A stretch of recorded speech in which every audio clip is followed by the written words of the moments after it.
నువ్వు నేను పగతో ద్వేషముతో మాట్లాడకూడదు. ఆయన కోపం నిమిషం మాత్రమే ఉండును, ఆయన దయ ఆయుష్కాలమంతా ఉండును. ఒక్క క్షణం. నువ్వంత పవిత్రుడువా, నువ్వంత పవిత్రురాలువా? ప్రసంగం చేస్తున్నా నేను అంత పవిత్రునా? కాదు.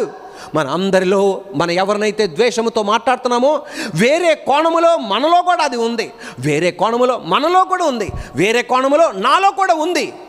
కానీ మనం ద్వేషముతో మాట్లాడకూడదు. అయ్యా, నన్ను కరుణించిన దేవా, ఆ కుటుంబాన్ని కూడా కరుణించండి అయ్యా.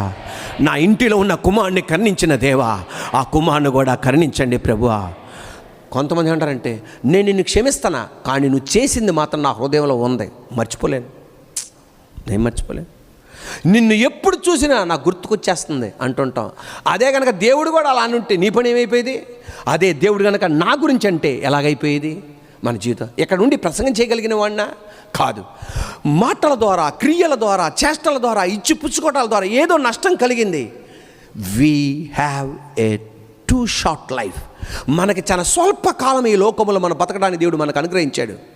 దాన్ని మనం సద్వినియోగం చేసుకోవాలి, దాన్ని మనం ఉపయోగించుకోవాలి, దాన్ని మనం శ్రేష్టకరంగా మనం మార్చాలి.